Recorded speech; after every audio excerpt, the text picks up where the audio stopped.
전라남도 문화관광대사사 장경자입니다. 감사합니다. 네. 네, 어서 오십시오. 여기는 이제 정병욱 박사님의 부친께서 양조장을 했던 건물입니다. 이 건물은 1925년 일제강점기 때 지어진 양조장을 겸한 점포주택입니다. 그래서 이 점포주택이라는 얘기는 많은 사람들이 오가는 곳이죠. 그죠? 근데 이 많은 사람들이 오가는 이 마루장 밑에 윤동주에게서 받은 한글로 쓰여진 하늘과 바람과 별과 시라는 이 시집을 윤동주에게서 받았던 이 시집을 그냥 모른 척하고 소중하게 생각 안 했으면 이거 충분히 없어질 수 있는 거잖아요. 그죠? 그런데 이거를 받았던 정병욱 후배 또 그 어머니 정병욱 학생 어머니 윤동주 씨의 가치를 미리 알아보신 분이 정병욱 박사예요. 왜냐하면 두 분의 인연을 잠시 설명드리면 22년생입니다. 17년생입니다. 정병욱과 윤동주는 나이가 동갑이 아니에요. 5살 윤동주가 형이에요. 그런데 연희점은 38학번이고 정병욱은 40학번이에요. 학년은 2년밖에 차이 안 나요. 그 이유는 윤동주는 중학교를 세 군데 옮겨 다닙니다. 은진중학교, 평양숭실중학교, 그죠? 광명학원 중학부 세 군데 옮겨 다닙니다. 정병욱은 곧장 이제 학교를 마친 상태입니다. 그래서 나이는 5살 차이지만 학년은 연희점은 38학번이고 40학번이에요. 네, 38학번. 3학년 때 1학년 입학을 합니다. 자, 입학을 했는데 윤동주와 정병욱이 맨 처음 만난 것은 윤동주가 먼저 찾아오면서 시작됩니다. 왜 먼저 찾아오냐면 40년에 입학을 해서 기숙사에 있었겠죠. 정병욱이. 그 정병욱 방을 똑똑하고 두드린 사람이 윤동주예요. 손에는 조선일보 한 장을 들고 왔습니다. 그 조선일보에는 정병욱이 썼던 산문 뻐꾸기의 전설이라는 글이 쓰여진 신문이에요. 정병욱이 문을 여니까 윤동주가 정형 글 잘 보았습니다. 이게 첫 마디예요. 그때 시작된 두 사람의 인연은 그 다음에 1941년 4학년 2학년 그 41년 한 해를 하숙방을 같이 쓰는 하숙방 동기로서 정병욱이 윤동주가 쓴 시를 가장 먼저 볼 수 있는 사람이 되는 거예요. 그래서 5월달부터 12월 졸업할 때까지 약 10개월간 윤동주와 정병욱은 정말 글벗, 길벗, 문학적인 코드가 맞는 그 두 사람이 선후배로서 하숙방을 같이 쓰게 되는데 41년은 윤동주가 졸업을 하는 해입니다. 졸업. 그럼 졸업 기념으로 시집을 내고 싶지요. 그래서 이제 이때까지 써놓은 시 중에서 가장 마음에 드는 시 18편을 뽑습니다. 서문을 쓰죠. 서문. 그게 바로 우리가 좋아하는 서시입니다. 지도교수 이양한 선생님한테 보여드렸더니 일제 검열을 통과하기 어려워요. 1941년이면 한국어 금지가 됐다. 쓸 수 없는 시기입니다. 그래서 제자의 고초를 생각해서 말립니다. 이양하 교수가. 윤동주는 포기할 수가 없습니다. 그래서 손으로 직접 원고지에 이렇게 400자 원고지를 반을 접어요. 그래서 한 장을 만듭니다. 하늘과 바람과 별과 시집 제목입니다. 그 안장에 속표지에 정병욱 형 앞에 윤동주 정이라고 써놨습니다. 이 두 줄만 해도 윤동주의 사람 된 데를 알 수 있습니다. 정병욱을 절대로 병우가 이렇게 부른 적이 잘 안 나와요. 정교수님 글 속에 항상 정형 산책이 나가실까요? 정형 아까 보던 책 제목이 뭔가요? 하고 항상 정형이에요. 윤동주 정 들이다 정자입니다. 이 정자는 한자가 혼자 안 씁니다. 정정, 근정, 경정할 때 쓰는 한자예요. 근데 근정, 정정 너무 과한 표현이죠. 윤동주는 과함을 피하기 위해서 정 하나만 쓰고 있습니다.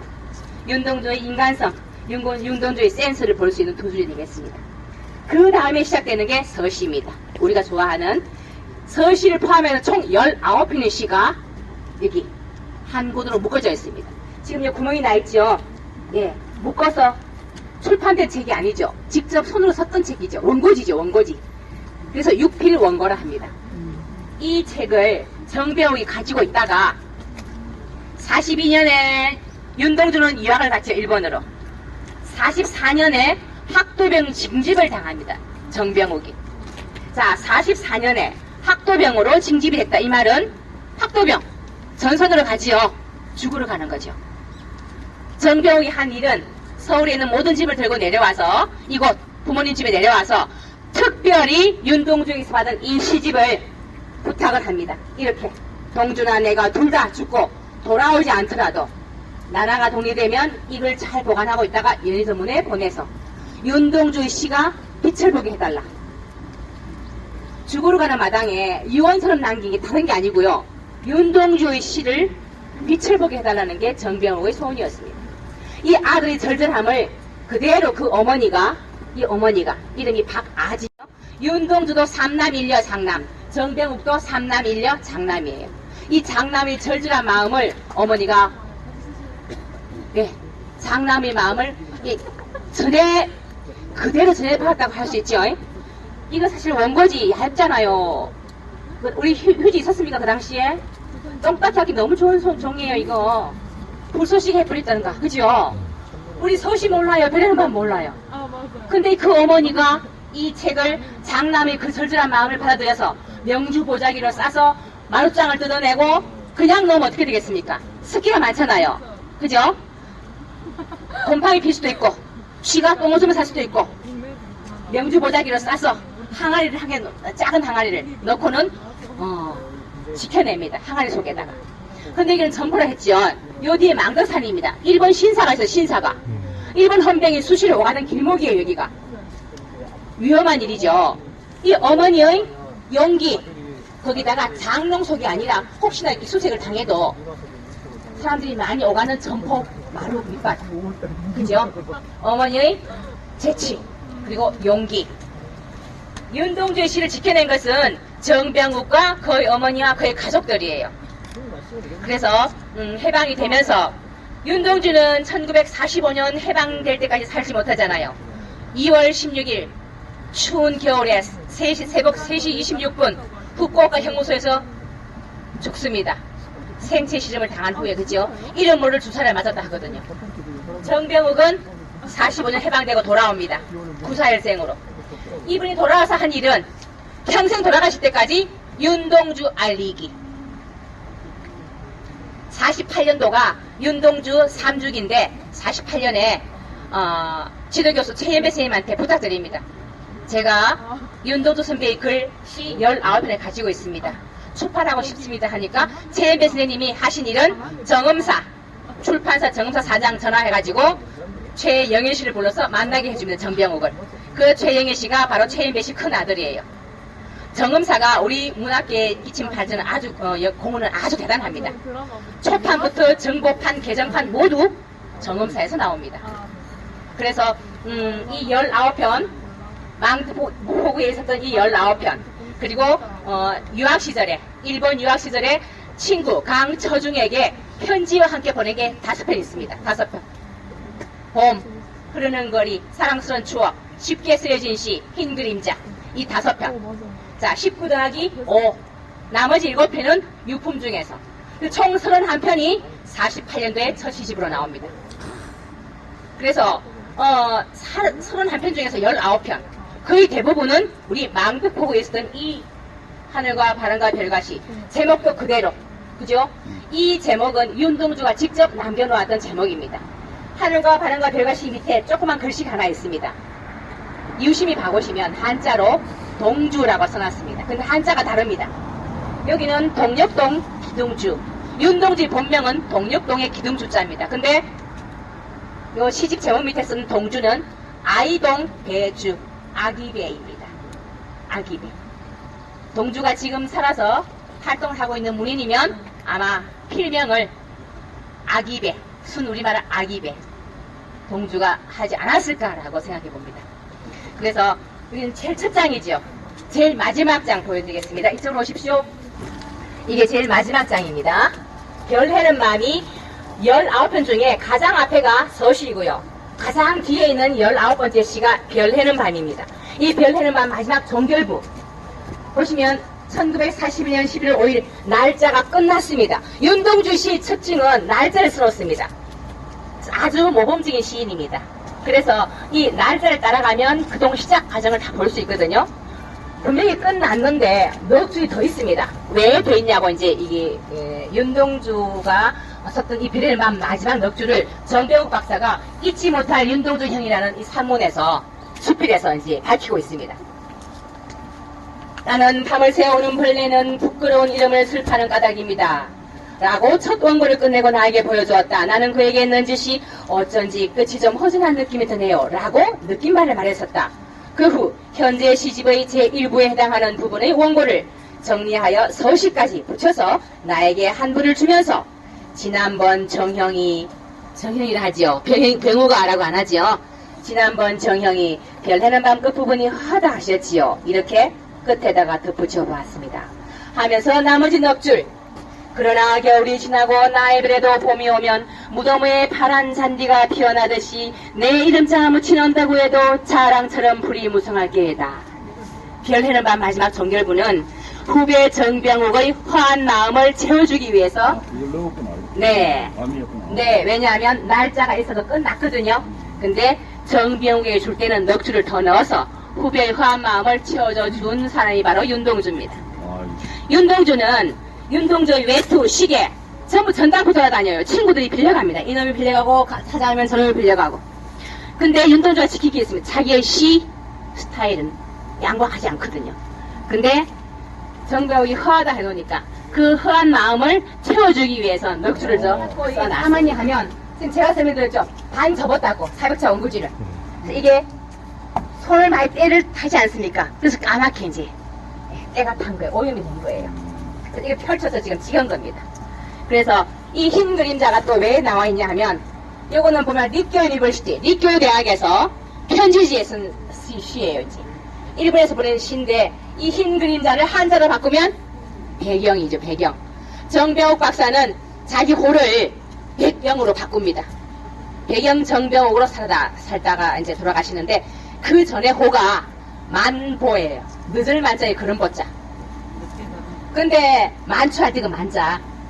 선생님, 이웃 그 사람들이 어이 만보 선생 하니까 귀에 만보 선생으로 들리는 거예요.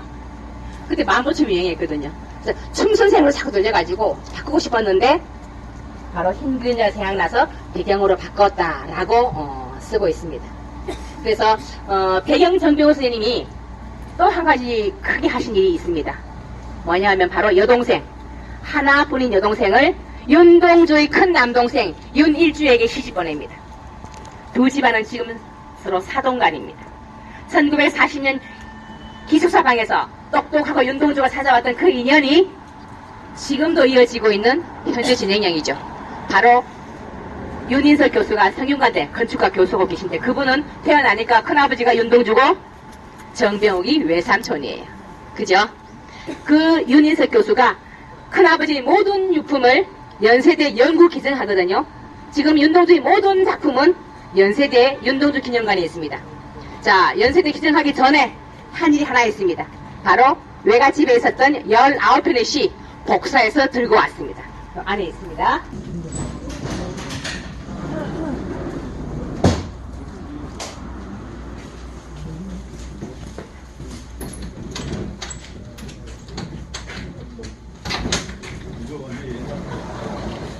네, 들어오십시오. 자, 저기 색깔이 다른 쪽이 하나 있죠, 만호장에. 예, 저 밑에 이렇게 이제 보시면 이거는 느리노출통입니다. 이게 이제 현상화한 거예요. 이 책을 그냥 넣은 게 아니라 항아리를 넣은 이유가 습기 또는 뭐 다른 또 이게 훼손되는 걸 방지하기 위해서 항아리를 넣고 거기다가 이 책을 비싼 모조에 싸서 이제 넣으신 거죠. 근데 요거만 넣은 게 아니라 그 딸 하나 있었잖아요. 그 딸 혼스푼 같은 거, 귀중품 같은 거 넣어두는 엄마의 비밀 창고죠. 여기가. 여기는 이 건물이 지금 현재 1925년 저식 때문에 약 100년 다 돼가지고 그죠. 문화재청에서 지금 이제 완전 해체 보수 지금 계획이 잡혀 있고요. 요 앞에 있는 요거는 그 조카 윤인석 교수가 연세대 연구 기증하기 전에 외갓집 말했었던 19편을 복사해서 가지고 온 거예요. 자, 서시 보겠습니다. 서시 제목 없지요, 제목. 그리고 국내에 있으면서 참회록이라는 걸 1월달에 쓰는데 바로 창시개명을 히라누마 도주라고 이제 창시개명을 합니다. 왜냐하면 일본 유학을 가기 위해서는 도항증이 필요합니다. 도항증명서. 요새 말하면 여권하고 똑같은 거예요. 그 도항증을 발급받기 위해서는 창시개명을 할 수밖에 없는 거예요. 그래서 히라누마라고 창시개명을 하고 난 후에 참회록을 쓰지요. 그동안 1월달입니다. 가장 강력한 민족 저항시가 바로 참회록입니다.